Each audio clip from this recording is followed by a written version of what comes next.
والصلاة والسلام على عباده الذين اصطفى خصوصا على سيد الورى أفضل الأنبياء محمد المصطفى عليه من التسليمات أتمها ومن التحيات أكملها وعلى آله وأصحابه البرر التقى والنقى وعلى أوليائه السائرين هم نجوم الهداية في القدس والعلا. أما بعد فقد قال الله تبارك وتعالى في القرآن المجيد والفرقان الحميد: فانكحوا ما طاب لكم من النساء مثنى وثلاثا. وقال عليه الصلاة والسلام: النکاح من سنتی فمن رغب عن سنتی فلیس منی ان اللہ وملائکته يصلون على النبی یا ایها الذین آمنوا صلوا علیہ وسلموا تسلیما. درود شریف مل کر پڑھ لیں گے. اللہم صلی علی سیدنا محمد اللہم صلی علی سیدنا صلاة و سلام علیک یا سیدی یا رسول اللہ وعلی آلک و اصحابک یا رحمت للعالمین. سامعین کرام، صوفیاء کرام، علماء کرام، مشائخ عظام، آج انتہائی خوشی کا موقع ہے. ایک حضور صلی اللہ علیہ وسلم کا بہترین سنت کا احیاء آج ہوا ہے. اللہ جل شانہ معین صاحب کے لیے اجر عظیم عطا فرمائے کہ اس نے اپنے بھائی عظیم شہزاد پر شفقت کا ہاتھ پھیرا کر حضور صلی اللہ علیہ وسلم کی سنت کو زندہ فرمایا. مفتی عزیز رسول صاحب مفصل بیان فرمائے گا ذکر کے بارے میں، لیکن آج معاشرہ ایک ایسا سیر پہ جا رہا ہے کہ زنا آسان ہو رہا ہے اور نکاح لوگوں نے مشکل بنا دیا. لیکن بہترین سنت حضور صلی اللہ علیہ وآلہ وسلم کا یہ نکاح ہے. حضور صلی اللہ علیہ وسلم کیا خوب فرماتے ہیں: تناکحوا تناسلوا، نکاح کر لو، نسل بڑھاؤ. فإنی یباہی بکم یوم القیامہ، قیامت والا دن میں اپنی امت پر فخر کروں گا. کیسے؟ حضور صلی اللہ علیہ وسلم فرماتے 120 صفوف ہوگا قیامت والا دن، ان میں سے 80 صف میرے امت کے صف ہوں گے. میں فخر کروں گا. تناکحوا تکثروا، حضور صلی اللہ علیہ وسلم فرماتے نکاح کر لو، کثرت سے اولاد پیدا کر لو. کیا؟ کہ میں قیامت والا دن آپ لوگوں کے اوپر فخر کر لوں گا کہ یہ امت محمدی ہے، یہ حضور صلی اللہ علیہ وسلم کی غلام ہے. حضور صلی اللہ علیہ وسلم خوش ہوتا ہے. آج معاشرہ ہندویت کی طرف، ہندو کے کلچر سے متاثر ہو کر ہم دوسرے سیر پہ جاتا ہے. نکاح لوگوں نے مشکل بنا دیا، حالانکہ بہترین عمل، احسن طریقہ یہی ہے کہ زیادہ سے زیادہ نکاح کیا جائے. اور بعض لوگ کیا کہتے ہیں: نہیں، میں فلان وقت پہنچ کر ابھی میرے پاس مال نہیں، اب میرے پاس یہ نہیں. حضور صلی اللہ علیہ وسلم فرماتے من ترک تزویجا مخافتن، اگر کوئی انسان ڈرتا ہے میرے پاس مال نہیں، میں نکاح کیسے کر لوں، میرے پاس وسائل نہیں، حضور صلی اللہ علیہ وسلم فرماتے فلیس منی، وہ انسان ہم میں سے نہیں. جو نکاح ترک کر لے کہ میرے پاس وسائل نہیں، میرے پاس مال نہیں، میرے پاس دنیا نہیں، فلان وقت میں کر لوں گا، خوف کرتا ہے، حضور صلی اللہ علیہ وسلم فرماتے وہ ہم میں سے نہیں. آگے حضور صلی اللہ علیہ وسلم کیا خوب فرماتے: النکاح من سنتی، نکاح میری سنتوں میں سے ایک سنت ہے. فمن رغب عن سنتی، جس نے روگردانی کر دیا، چھوڑ دیا، نکاح نہیں کیا، حضور صلی اللہ علیہ وسلم فرماتے فلیس منی، اس جگہ میں حضور صلی اللہ علیہ وسلم فرماتے وہ ہم میں سے نہیں. دیکھو نکاح کثرت سے کرنا چاہیے. وہ عمل جو حضرت مبارک صاحب کا عمل تھا, وہ عمل جو ہر وقت مبارک صاحب نے کیا, میرا مونچھ نہیں آیا ہوا تھا کہ حضرت مبارک صاحب نے میرا شادی کیا تھا.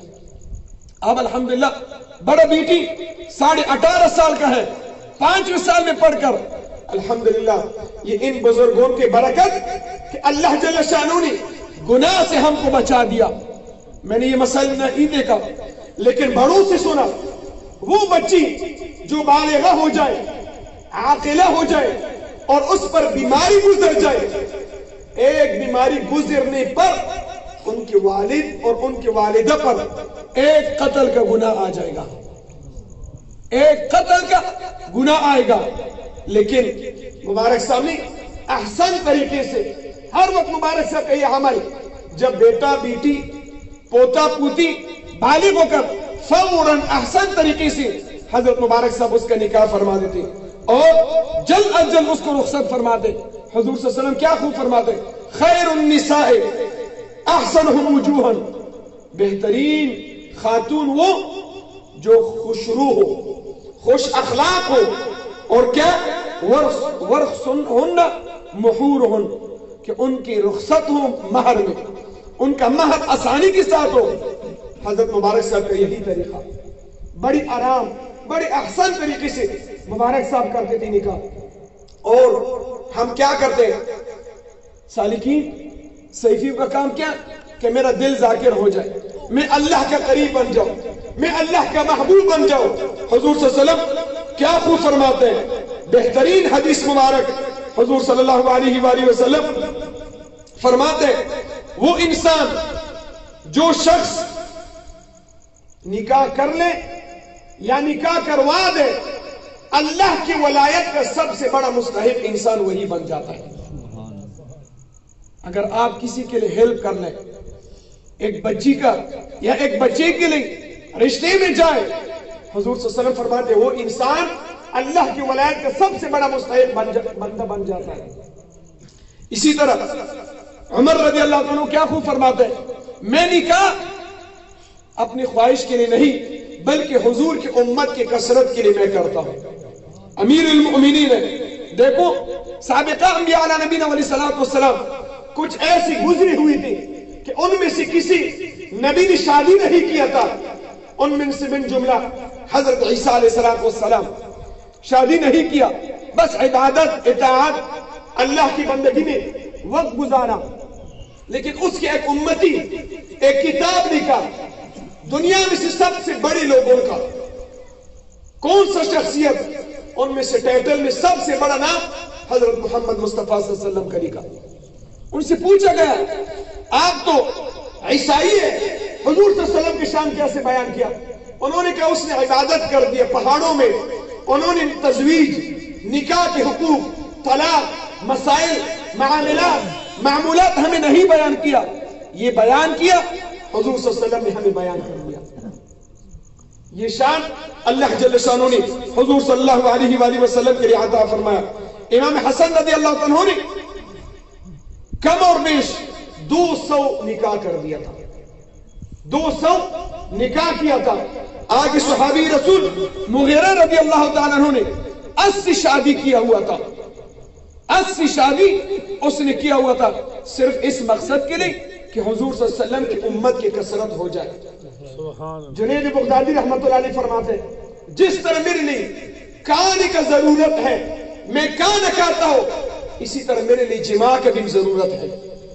اگر میں وہ پورا نہ کر لو شاید مجھ سے گناہ سرزد ہو جائے. سیدنا عبد القادر جیلانی صاحب کا نام سنا ہو, عابد زاہد, بہت مزکی تزکیہ نفس والا شخص.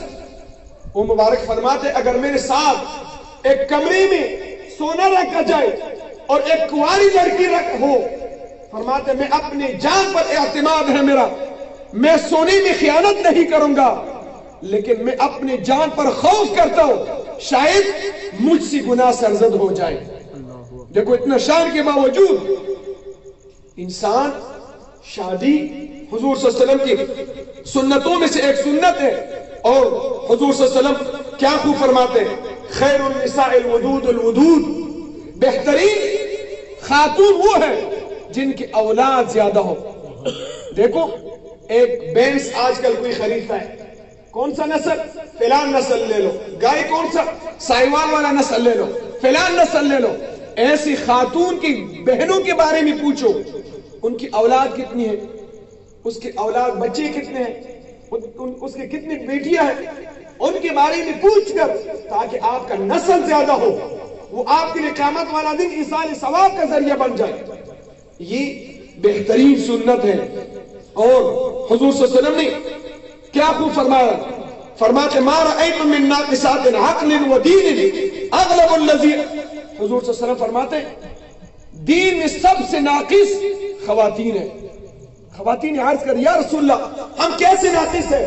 حضور صلی اللہ علیہ وسلم نے فرمایا آپ مہینے میں کم نماز ادا کرتے ہیں، آپ پورا سال کی روزی نہیں رکھ سکتے، دین کے نقصان آپ کا یہی ہے۔ لیکن ذہن والا لوگ، اولی الالباب، سمجھدار لوگوں کے ذہنوں پر سب سے زیادہ غالب خواتین ہوتے ہیں۔ وجہ کیا؟ جب قربت آ جائے سب سے پہلے انسان کے عقل کے اوپر شہوت کا غلبہ آ جاتا ہے، اس کے بعد انسان کا غلطی ہو جاتا ہے اور وہ اپنی جان سے بے جان ہو کر غلطی کی طرف جاتا ہے۔ لیکن جس کا نکاح ہو، بیوی ہو، وہ کبھی بدفعلی غلط کام کی طرف نہیں جاتا ہے۔ حضور صلی اللہ علیہ وسلم کیا خوب فرماتے ہیں، رکعتان من المتأہل، ایک وہ شخص جس نے شادی کیا ہو، شادی شدہ شخص ہو، اور دوسرا وہ شخص جس کا شادی نہیں۔ حضور صلی اللہ علیہ وسلم فرماتے شادی شدہ شخص کا ایک رکعت نماز غیر شادی شدہ سے 80 رکعت سے بہتر ہوتا ہے۔ جو شخص شادی شدہ انسان ہے، ایک رکعت نفل عبادت اللہ 80 نمازوں کا اجر اس کے لیے عطا فرما دیتا ہے۔ وجہ کیا؟ کہ اس نے نکاح کیا، یہ اتنا بڑا ثواب کا کام ہے۔ اور حضور صلی اللہ علیہ وسلم کیا خوب فرماتے ہیں، خیار امتی المتزوجون، میرے امت میں بہترین لوگ وہ جو نکاح کرنے والا ہے، نکاح کرتا ہے۔ نکاح کرنے والا لوگ میرے امت میں سب سے بہترین لوگ ہیں۔ حضور صلی اللہ علیہ وسلم آگے خوب فرماتے ہیں من اعطى للہ وابغض للہ، جس نے اللہ کی رضا کے لیے کسی کے لیے کچھ عطا کر دیا، اللہ کی رضا کے لیے بغض کر دیا، فلان دوست نماز نہیں پڑھتا، اور میرا بھائی نماز ادا کر لو، وہ نماز نہیں ادا کرتا ہے، ان کے ساتھ بغض کرتا ہے، اللہ کی رضا کے لیے بغض کرتا ہے۔ اور آگے کیا خوب فرماتے ہیں حضور صلی اللہ علیہ وسلم وَأَنْكَحَ لِلَّهِ، اللہ کی رضا کے لیے نکاح کرتا ہے، حضور صلی اللہ علیہ وسلم فرماتے ہیں فَقَدْ اسْتَكْمَلَ الْإِيمَانِ، اس شخص کا ایمان کامل ہو گیا۔ جو نکاح کر لے، اللہ کی رضا کے لیے دے، اللہ کی رضا کے لیے منع کر لے، بغض کر لے، اس کا ایمان کامل ہو گیا۔ یہ نکاح کا اتنا اجر ہے۔ حضور صلی اللہ علیہ وسلم کیا خوب فرماتے ہیں من حسنت صلاته وكسر عياله وقل ماله ولم يخطب للمسلمين، حضور صلی اللہ علیہ وسلم فرماتے جو بہترین نماز ادا کر لے، احسن طریقے سے نماز کا حق ادا کر لے، اور ان کی اولاد زیادہ ہو، ان کا مال کم ہو، لیکن اللہ کی بارگاہ میں شکر گزار ہو، مسلمانوں کا غیبت نہیں کرتا ہے، حضور صلی اللہ علیہ وسلم کیا خوب فرماتے ہیں کان معی فی الجنہ، وہ انسان جنت میں میرے ساتھ ایسے ہوگا۔ جو انسان نکاح کر لے اور وہ اپنے مال پر صبر کر لے، حضور صلی اللہ علیہ وسلم فرماتے قیامت والا دن میرے ساتھ ایسے جنت میں داخل ہوگا۔ یہ نکاح بہترین عمل، اور آج یقیناً معین صاحب نے یہ حق ادا کر دیا کہ حضور صلی اللہ علیہ وسلم کی اس سنت کو بھی زندہ فرما دیا۔ اور ایک سنت زندہ کرنا، من سن سنتا عند فساد الامت فلہ مئۃ شہید، اگر ایک سنت کو پرفتن دور میں زندہ کیا جائے اللہ 100 شہداء کا اجر عطا فرما دیتا ہے۔ خصوصاً بالخصوص اپنے اولاد پر رحم کر لو، اپنی بیٹیوں پر رحم کرو، اپنے بچوں پر رحم کر لو۔ اگر آپ کو معلوم کہ میرا بچہ فلان طرف جاتا ہے اور آپ چشم پوشی کرتا ہے، یقیناً اللہ کی گرفت میں آئے گا۔ بیٹیوں کو جلد از جلد نکاح کرنا چاہیے، اولاد کو جلد از جلد نکاح کرنا چاہیے، بد فعلی بدکاری سے بچانا چاہیے۔ معاشرہ انتہائی غلیظ ہو رہا ہے آج کل، خدا را اپنے اولاد پر رحم فرما دے۔ یقیناً آج معین صاحب نے بہترین عمل کر دیا، اور وہ کون سا عمل؟